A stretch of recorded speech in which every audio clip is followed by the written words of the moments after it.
Bonsoir, merci de nous être fidèles et de faire confiance à MyTV Caraïbes. À la une de ce journal, le président de région a rencontré le président de la Chambre des métiers et de l'artisanat après la mise en place du nouveau conseil d'administration. 213e jour de mobilisation des travailleurs d'ArcelorMittal, les caméras de MyTV Caraïbes sont parties à la rencontre des grévistes. Gérard Beauvert, secrétaire du Comité international contre la répression, est en déplacement en Guadeloupe pour être témoin du procès intenté contre Élie Domota pour des faits supposés de violence contre les forces de l'ordre. L'équipe régionale, conduite par Harry Chalus, s'est rendue à l'URMA à Saint-Claude afin de rencontrer le nouveau président Simon Vainqueur qui compte sur l'aide de la région et remettre ainsi en bon ordre de marche la Chambre des métiers et de l'artisanat de Guadeloupe. Écoutons Simon Vainqueur, président de la Chambre des métiers, puis Harry Chalus, président de la région Guadeloupe. Le président de la région a attendu notre appel en tout cas et c'est avec grand plaisir que nous nous recevons à l'URMA des Marais. Donc on essaie de mettre en place certaines choses puisque vous savez très bien que la Chambre des métiers aujourd'hui, notamment le CFA, se porte très très mal. La problématique de la Chambre existe depuis tantôt. Mais vous savez, la Chambre a connu tellement de remous et puis aujourd'hui nous sommes en train de stabiliser la Chambre de métier, notamment au niveau de nos élus et aussi au niveau des agents de la Chambre même, à proprement dit. Donc nous allons mettre en place avec la région un plan de relance pour pouvoir mettre à plat toutes les difficultés et essayer de trouver un équilibre très rapidement au niveau de l'institution. Les chefs d'entreprise ont du mal aujourd'hui à recruter. Mais savez-vous que l'artisanat reste un droit royal? Parce que je pense que quand on est un bon artisan, on peut gagner correctement sa vie. On ne va pas rouler sur l'or, comme on dit chez nous, mais quand on est professionnel, eh bien, on gagne sa vie correctement. Donc aujourd'hui, il faut faire savoir qu'il y a des artisans qui réussissent dans leur entreprise. Il y a des difficultés parce que vous savez que la prime à l'apprentissage qui est reversée au chef d'entreprise, très souvent n'est pas reversée, donc c'est de la trésorerie à moins pour le chef d'entreprise. Mais nous allons mettre en place un guichet unique à la Chambre de métier pour que chaque maître d'apprentissage qui aura un apprenti puisse toucher ses primes à l'apprentissage. Et surtout, le président de région vient de nous faire une confidence. Il nous a dit que la deuxième année, la première année, elle est gratuite déjà, puisque la première année, elle est financée à 100%.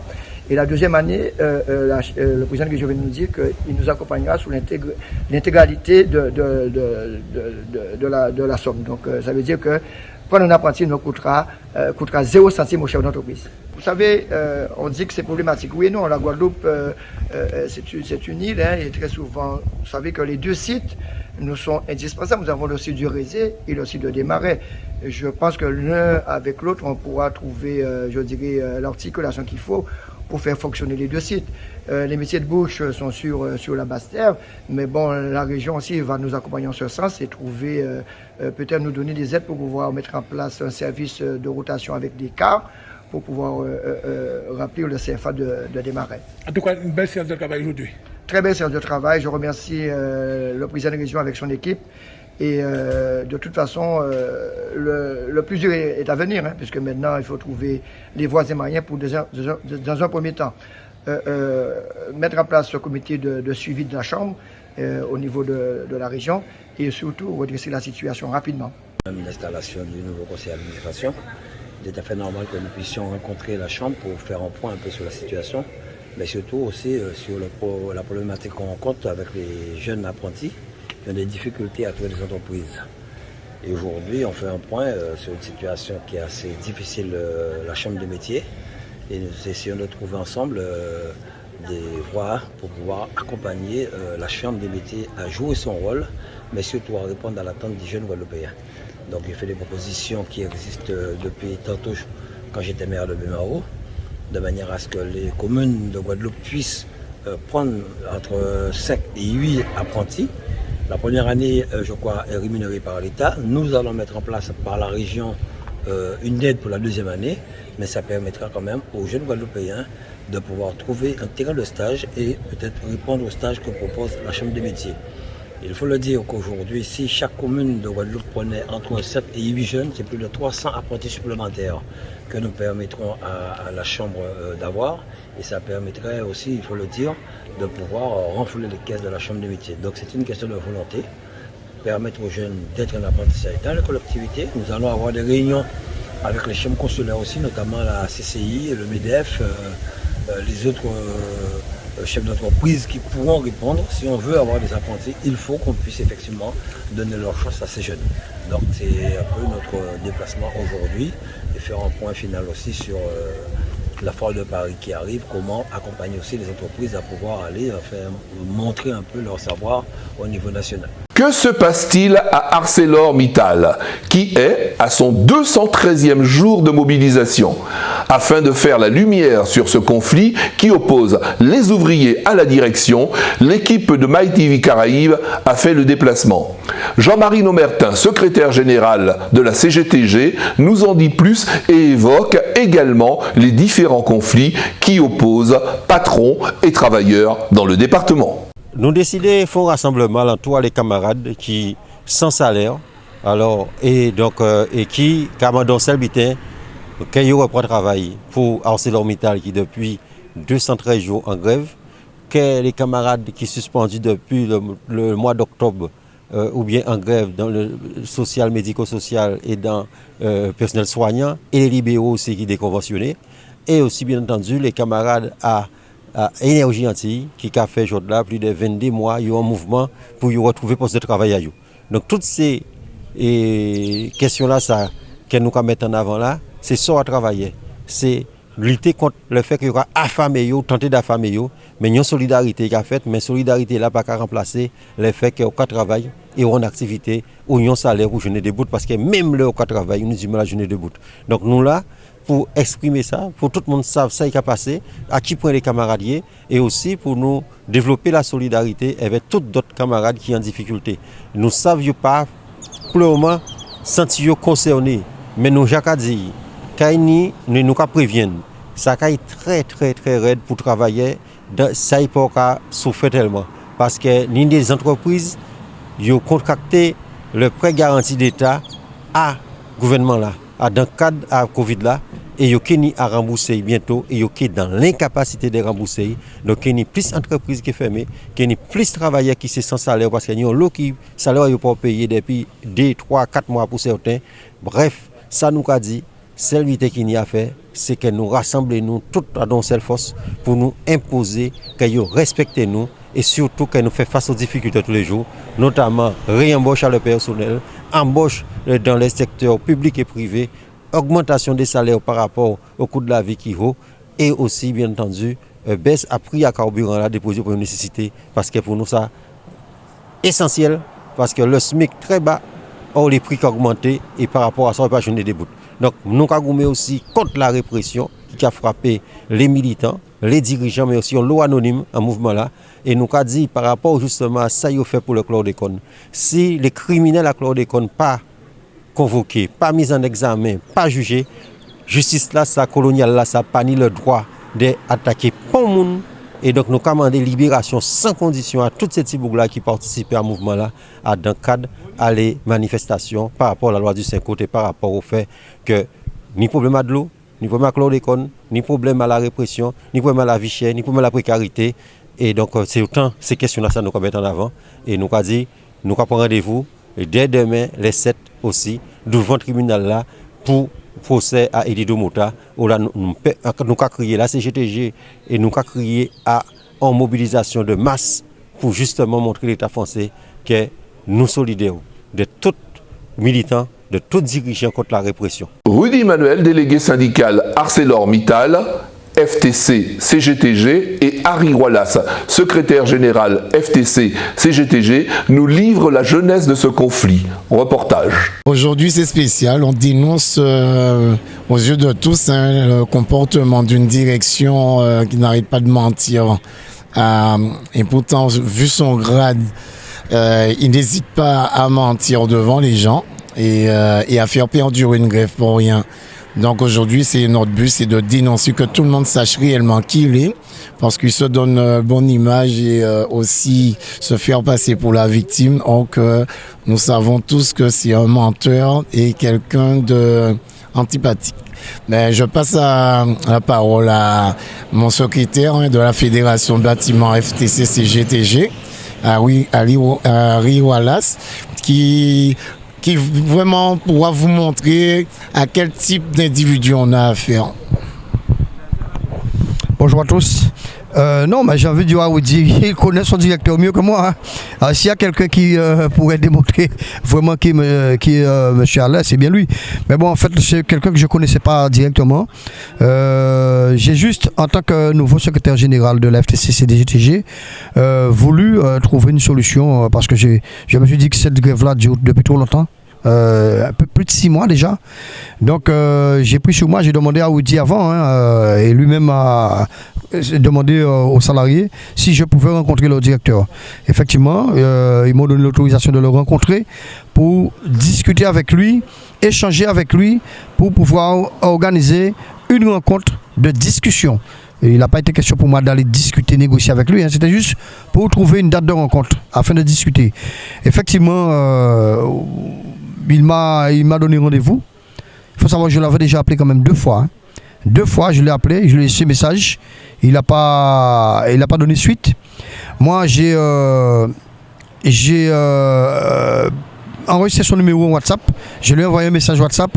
Et effectivement, c'est à ce moment-là qu'il m'a appelé 10 minutes après pour me dire qu'il accepte de me rencontrer en terrain neutre. C'est chose que j'ai accepté, hein, parce que je voulais vraiment qu'on puisse fixer une rencontre. Et ensuite, on s'est rencontrés.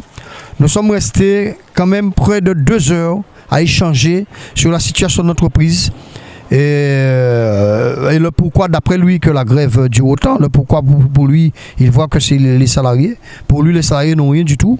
Ils sont bien payés. La réglementation est respectée chez lui. Si ça dure, ça vient d'eux. Moi, dans l'échange que j'ai eu avec M. Allain, je lui ai dit que quand un conflit dure autant, il ne peut pas me dire que ce sont les salariés seuls. La part de tort pour moi revient très certainement aussi au niveau de la direction. Donc notre rôle ici, ce n'est pas de trouver de qui ça vient, mais de trouver une rencontre, fixer une rencontre pour pouvoir discuter et essayer de s'en sortir. Et effectivement, on a échangé longuement. Et sur l'échange, il me disait qu'effectivement, dans la dernière rencontre, ils n'ont pas pu trouver un accord. C'était à l'inspection de travail. Ils n'ont pas pu trouver un accord parce que ça a buté sur le paiement des jours de grève et sur une prime de 1 000 € demandée par les salariés. Beauvert sera témoin au procès intenté à Lido Mota. Il dénonce dans ses propos les intimidations que subissent les syndicalistes. À noter que ce procès se tiendra le 7 avril au TGI de Pointe-à-Pitre. Je suis venu pour participer comme témoin, cité par la défense des Lido Mota, pour le procès qui aura lieu demain le 7 avril. Ce procès qui est donc intenté par l'État colonial contre Lido Mota pour violence est une véritable escroquerie, puisque des centaines de vidéos montrent que c'est Lido Mota qui s'est fait agresser par les forces de l'ordre à la fin du mois de décembre.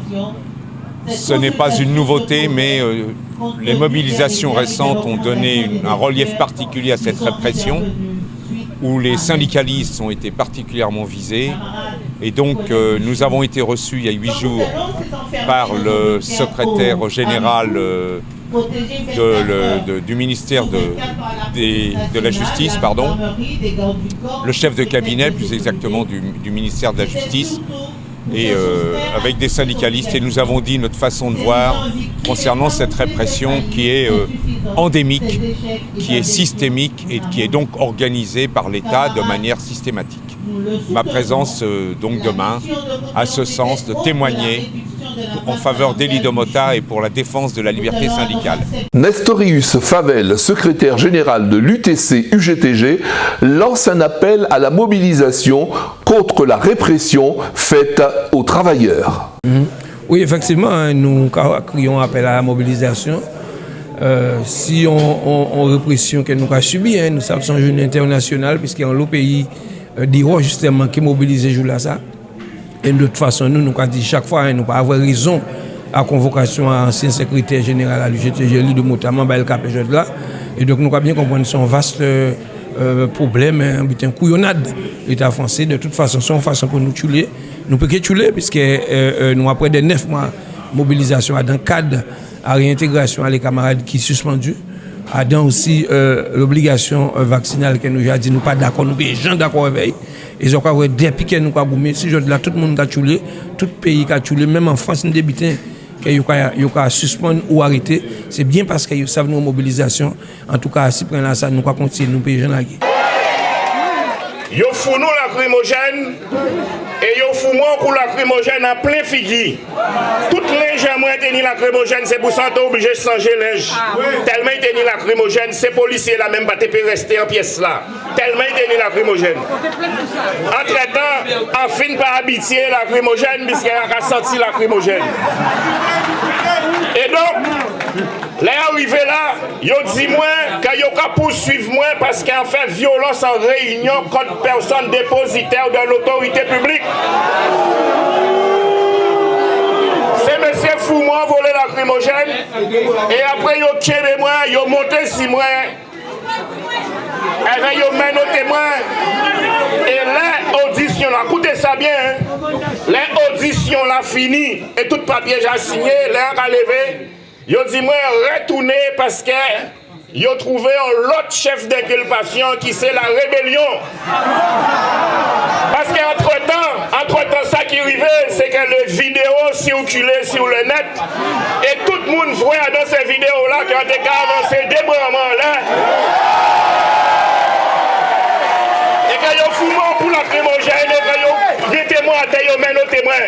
Donc ça fait à coups et blessures en réunion et violence en réunion, ça paraît qu'aider. Donc yo a inventé un nouveau bitin. Oui, nous pas, ça va tester ADN, ces qualités bitin là, ça. Et les démonstrations travaillent, contre tout travail. Leur arrêté, on va parler de travail, on va parler de mobilisation, c'est tout, nous pas et puis loin, nous pas voler, nous pas criminels. Ils connaissent bien ces gens qui ont fait test ADN là, ils pas fait. Alors on va penser c'est nous travaillons. Seul bien nous quoi défendre, son plateforme de revendication nous quoi voyer, c'est négociation et c'est régler le conflit là. Là ne peut pas accepter je de l'année 9 mois ou ni des gens qui sans salaire. C'est par la solidarité justement qu'elle nous amène qu'elle va vivre. Et ne peut pas accepter je de l'État français. Le bon nous pour qualité leçon à ce point là, ça nous pas besoin leçon à l'État français. Qui préserver avocat, c'est les avocats qui protégent ici ça. Mais qu'est-ce que vous reprochez vraiment? Oui. Non, si elle fait la même, ça il a dit déjà. Il a dit comme ça, il a même dit comme ça, il bat ces gens dans la cour. C'est ça qu'il a reproché, alors qu'à aucun moment, tout le monde n'a pas une bonne image par mon cour. Ces gens d'abord au moins à 20 contre tous ces là, en tout cas ces policiers-là. Et donc je ne peux pas répondre c'est ça, parce qu'il n'y a pas dans la logique là. Ça. Et donc on a pensé que par rapport à ça, de toute façon, il peut répondre c'est ça. Et nous voyons qu'à ça, mais nous avons dit aussi que nous avons crié la mobilisation, nous avons jusqu'en bout. Ça a fait belle. Bonsoir, merci de nous être fidèles et de faire confiance à MyTV Caraïbes.